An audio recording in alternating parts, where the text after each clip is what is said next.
Écoutez, je tire en très bon bilan parce que nous avons réussi en fait à assurer le développement de la commune, développement qui était consécutif à l'arrivée de nombreux habitants et en même temps à assurer des prestations à la population, des nouvelles prestations à la population et puis effectivement en assurant financièrement ces prestations, en assurant l'équilibre du budget. Et depuis pratiquement 12 ans, nous avons sorti des bonis, des comptes de la commune. Donc c'est tout à fait satisfaisant.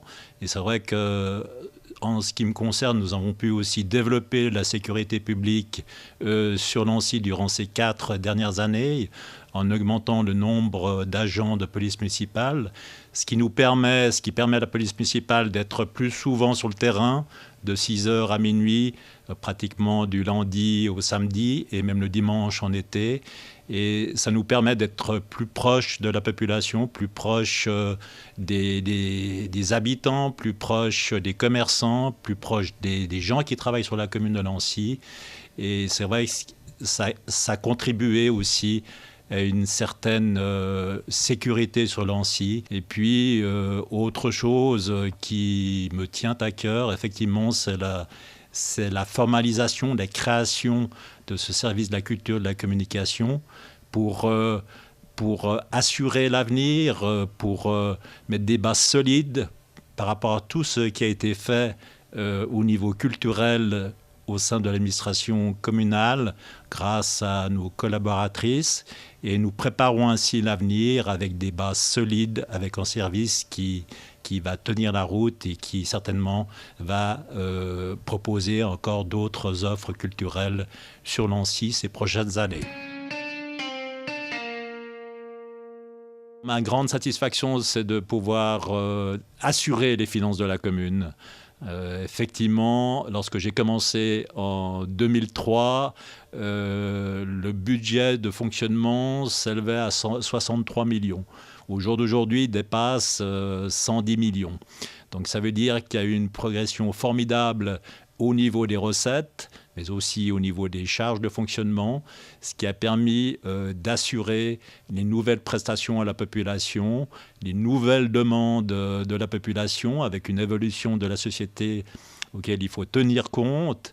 Et c'est vrai que ça, c'est quand même une satisfaction. C'est une satisfaction, effectivement, qui a été obtenue grâce aux contribuables, à la diversité des contribuables sur la commune de Nancy, grâce aux entreprises qui sont implantées sur la commune de Nancy, plus de 1500, et à la diversité de l'assiette fiscale située sur la commune de Nancy. Donc ça nous assure des prestations avec, effectivement, avec cette possibilité financière, nous avons pu développer beaucoup de prestations en ce qui me concerne, des prestations culturelles.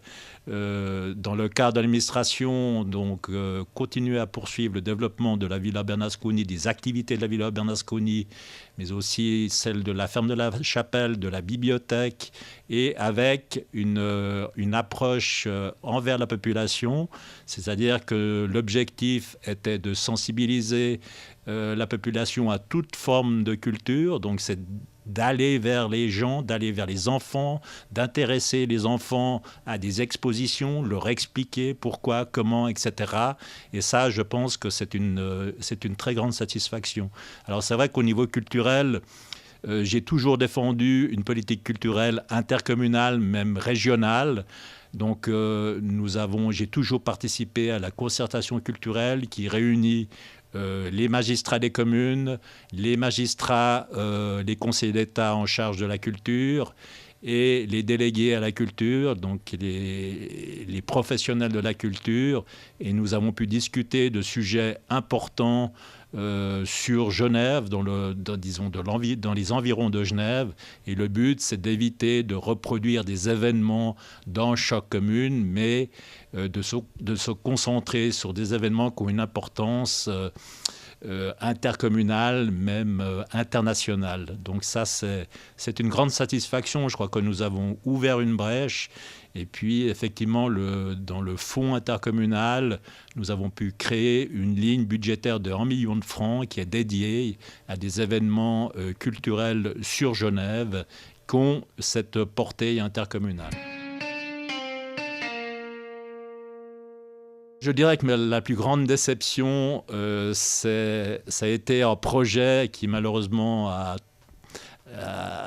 trop duré. C'est le projet de centre socio-culturel à Lancy Sud. Vous vous rappelez peut-être qu'il y avait ce projet de l'escargot issu d'un concours d'architecture qui datait de 1987. Et nous étions sur le point d'aboutir en 2006 avec le projet d'une salle communale, avec le projet d'une bibliothèque multimédia, d'un parking, de locaux pour les associations et une salle pour la danse contemporaine. Et malheureusement, ce projet est tombé à l'eau avec un référendum populaire. Et la volonté populaire a décidé que ce projet ne les intéressait pas. Donc malheureusement, c'était un beau projet et je le regrette parce que la Maison de la Danse, effectivement, c'était un projet qui était financé effectivement d'une part par la ville de Lancy, mais aussi par la ville de Genève et l'État de Genève, ce qui était aussi une première à l'époque de collaboration entre des collectivités. Et c'est là que j'ai pris aussi conscience qu'il fallait travailler entre collectivités pour arriver à des projets d'importance cantonale et même régionale.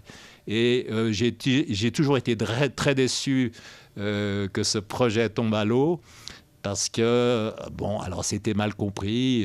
Malheureusement, la danse contemporaine n'est pas quelque chose de très populaire et les opposants ont utilisé effectivement des arguments qui ont fait mouche auprès des électeurs.